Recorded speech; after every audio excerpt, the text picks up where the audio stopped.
Welcome to Our Girl Relationships. We talk about the problems people face in their day-to-day lives. Let's start with the video. Everyone warned me against going to a different country for my husband without knowing anything about his family. I didn't listen and suffered the consequences, I guess. I'll start with telling you guys about my relationship. I met my husband on a dating app 2 years ago. We hit it off pretty well, and after a few dates, we decided to take things further and start dating. Neither of us wanted anything serious at first, but things just moved in that direction and we got into a relationship. My husband is from a different country. I won't get into specifics because I really don't want people to be nasty about either his culture or mine. Anyway, we were in a relationship for 2 years before getting engaged. His whole family was back in his home country, and traveling can be really, really expensive. So I only saw his parents and other family members on video call after the engagement. Meanwhile, he met my family in the States. Things were great. We had decided to have a small ceremony with only a few people to save money and fly out to his home country for a month after the wedding. He took a sabbatical and I made an arrangement to work from home. It was difficult, but at that point, I felt like it was worth it. I was beyond excited to meet my new in-laws and experience all the wonderful things he had told me about his home country. I wish I had even the slightest idea of what was to come. It would have saved me a lot of time and money. But there's no point talking about that now. Anyway, I got married and traveled to my husband's home country. We were received at the airport by my in-laws, including my mother-in-law, father-in-law, brother-in-law, and his wife. It was a nice welcome. Everyone hugged me and I felt really happy. At that moment, I felt like I had made the best decision of my life by marrying my husband and coming to this new country. I was so wrong. It's funny to even think about it. What my husband or anyone else didn't know was that ever since we got engaged, I had been learning my husband's native language.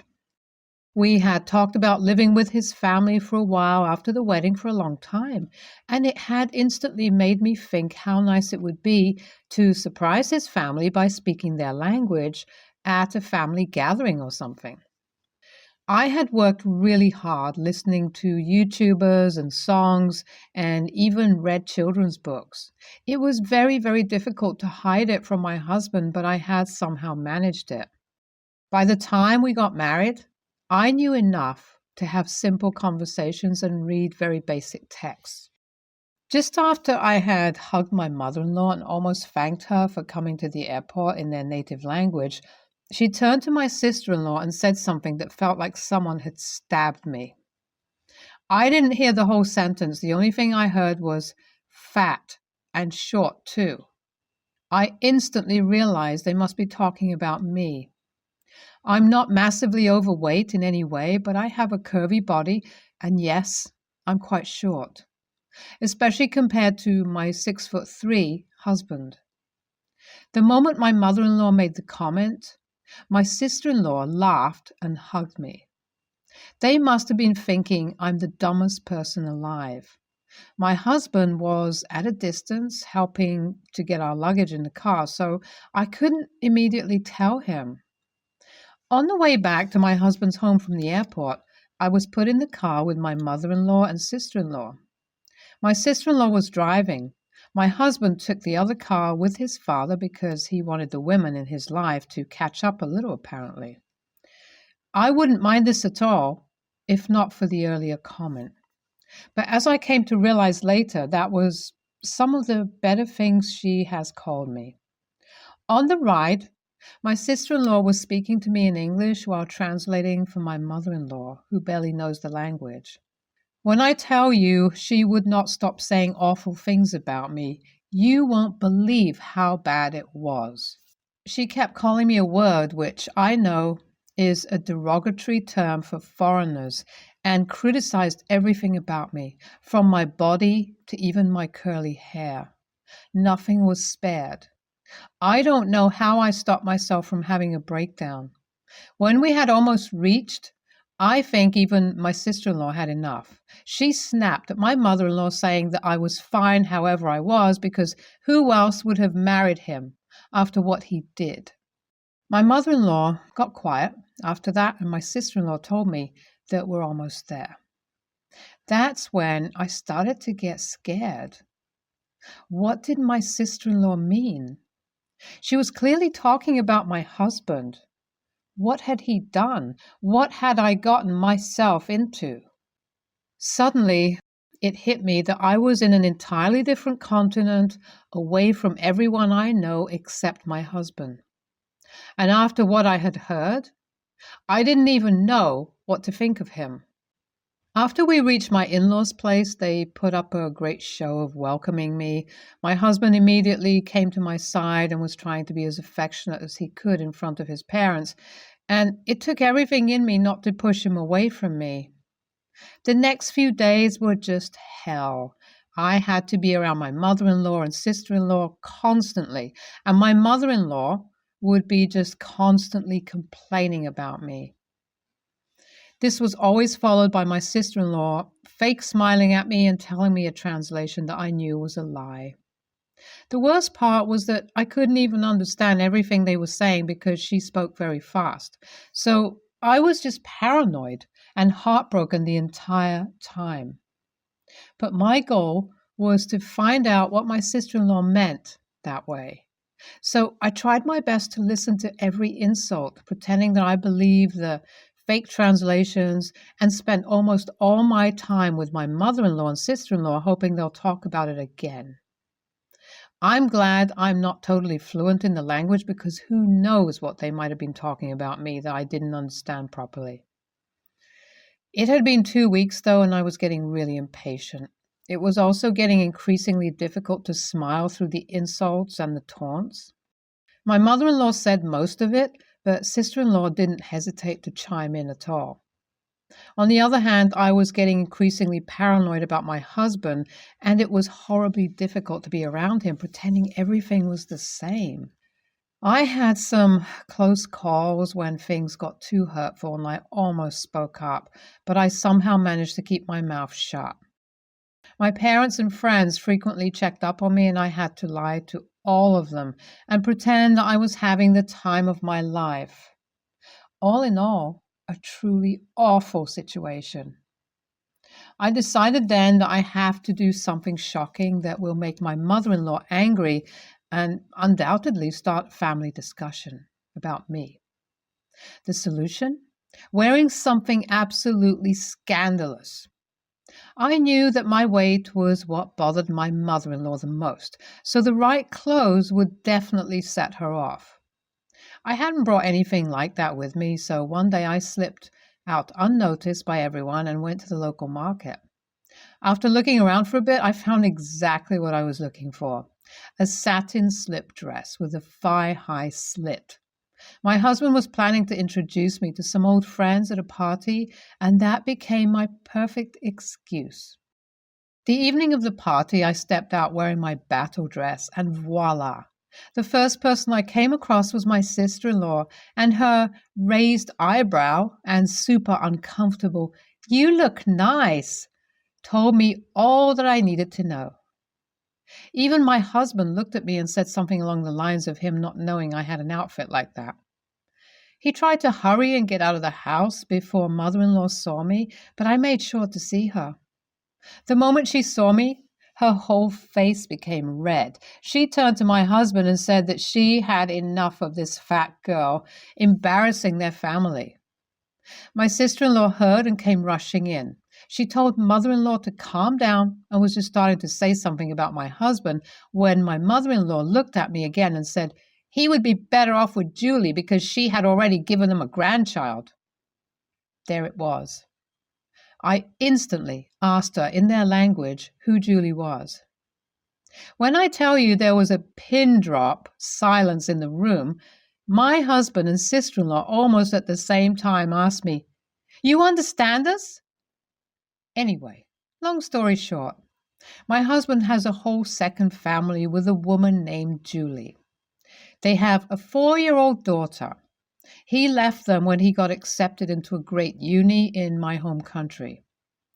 All the time he had known me, he was secretly sending them money through my sister-in-law. I immediately packed my luggage, booked a flight for the next morning, and moved into a hotel for the night. I'm back home now and have already filed for a marriage annulment. It wasn't easy to leave my in-laws' house, and my husband even followed me to the hotel and the airport. But I'm done. Forever. This is the biggest betrayal that I've ever faced, and I still can't believe that the sweet, loving man I wanted to spend my life with was lying to me the whole time. In a way, I'm actually grateful for my horrible mother-in-law, because if not for her, I might have ended up spending my whole life with a liar. Many people have asked me about my husband's second family. I really don't know a lot of details, only whatever I found out from my husband that night. We haven't really spoken since then, apart from me telling him I'm getting an annulment. He has been constantly trying to reach out and apologize, but obviously I don't believe a single word he says. He married Julie when she got pregnant with their kid around 4 years ago, even though he didn't want to. Their marriage was bad because the two of them never wanted anything serious, and now they're connected forever. He left without a word when he got into the uni. My husband told me they're not in contact at all, apart from the financial aspect of it. But I don't know if I believe him. Guys, the reason he married her was because in their country, it is not really socially acceptable for couples to not get married if the woman ends up pregnant. There was a lot of pressure on both of them by their families too. Julie still lives with her parents, and from what my husband has told me, his family is not in contact with her or his daughter because he has explicitly forbidden them from talking to her. Again, I don't know how true that is. I've got my annulment. My husband moved back to my country almost immediately after I came back to convince me to believe him. It was difficult, but I threatened to tell all his friends and co-workers about his double life, which made him agree to get things over with as soon as possible. I have moved out of our old apartment and just want to move on with my life. That's absolutely crazy, OP. As someone who's from a country with a lot of immigration, I can tell you that it's unfortunately pretty common. You're actually lucky to have found out about this before you started a family of your own with your husband. I don't know why you only made an empty threat of exposing your husband, OP. In my opinion, you should have absolutely destroyed his reputation and all his friendships. Take your revenge. You certainly deserve it. I'm 32, female. My husband is 32, male. And I have 2 kids, a boy 9 and a girl 6. Ever since I became a mom, my mother-in-law has always bashed me that I will be a terrible mom because I'm too young to raise children. I was 23 when I gave birth to my boy. And how I'll mess this up. Overall, she's always been competitive with me because she believes I stole her son from her, and how her son has no time for his mom and his real family anymore, and only has eyes for me. We've been low contact for all these years. My husband grew up terribly with her because everything he did, she'd judge him and shame him for it.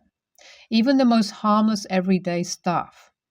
Whenever my husband did something she did not agree with, she'd always pull the "How dare you do X thing before asking my permission? I'm your mother. I raised you. You owe it to me to do as I say." Even during his childhood, he was always reminded about how he was an unwanted kid, and she laughed about giving him away and shamed him for existing. Even now that we're low contact with her, she's still trying to dig her claws in and bring him down any way that she can. We try to be as distant from her as possible.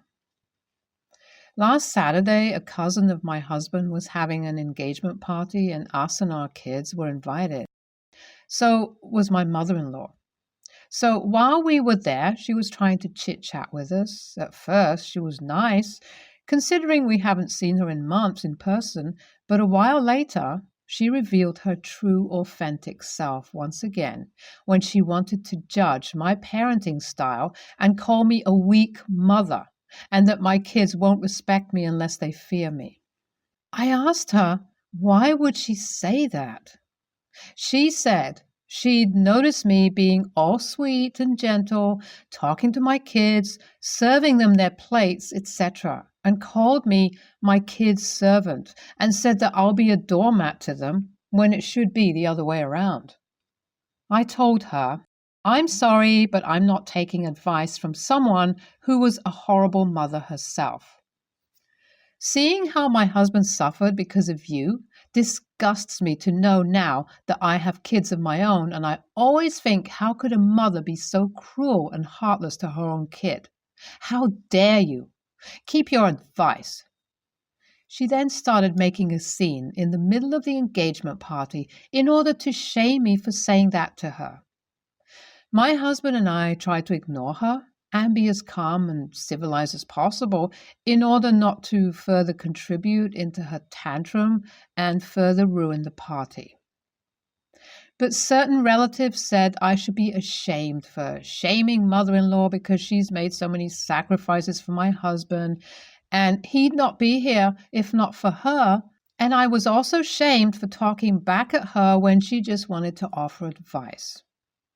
They blamed her tantrum and the party being ruined on me talking back at her instead of shutting my mouth.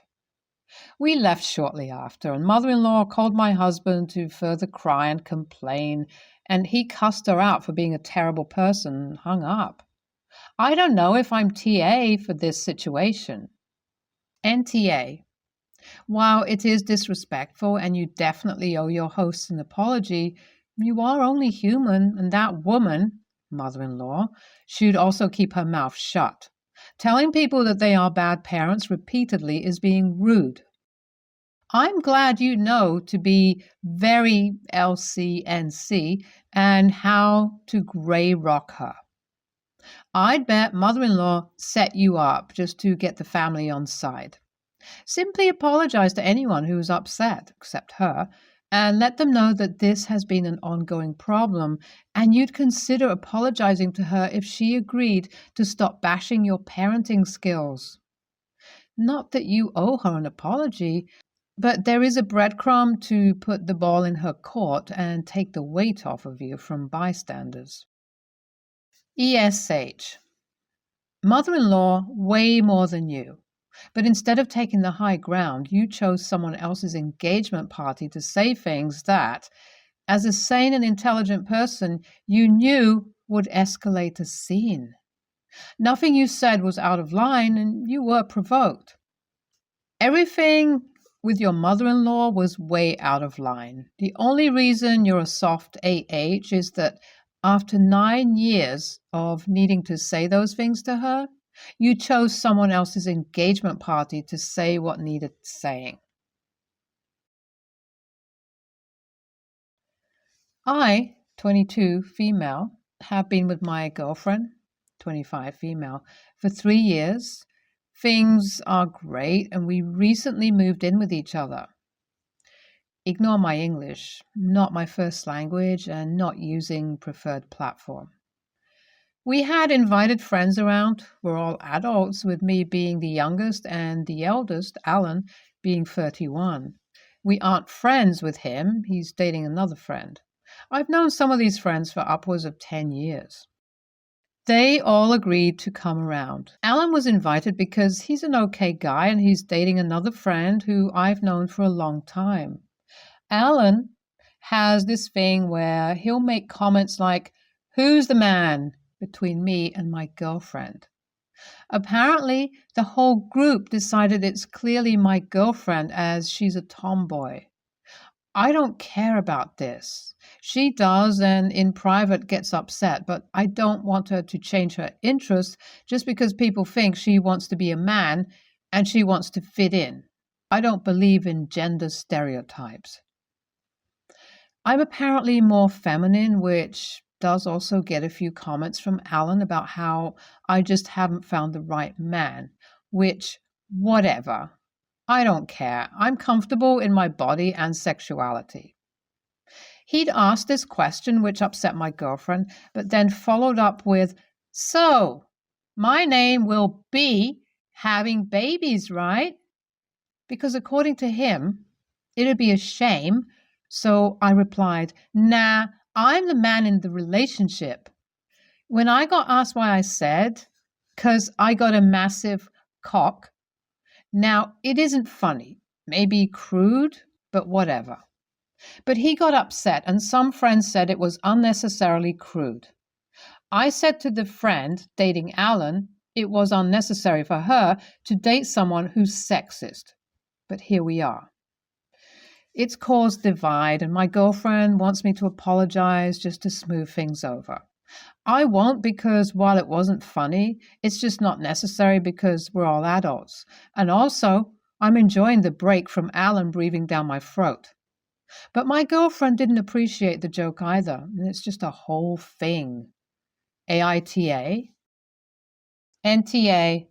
Alan sounds like a dick who is constantly trying to belittle you and upsetting your girlfriend by implying she's unfeminine. What you said wasn't Oscar Wilde, but you were defending yourself and your girlfriend, and frankly, someone should have shut that arse up long before this point. You didn't even insult him or anyone else at the table, which he had been doing repeatedly. He's an insecure prick who seems so scared by the very idea of a happy couple who are comfortable in their own skin that he has to resort to the type of name-calling even a 12-year-old would find juvenile. Why doesn't he go back to the playground and leave the adults in peace? NTA. Alan is insufferable, and you shouldn't have to bend to bigots. His comments were just as crude. He talked about you being pregnant, FFS. I'm sorry if Alan's girlfriend is trying to twist your girlfriend's arm to apologize, but that's not your problem. Especially because it sounds like Alan is attracted to you. So his girlfriend sees you as a threat. Stand your ground. Invite your meanest and cattiest gay guy friend to a group hang and feed him information about Alan ahead of time.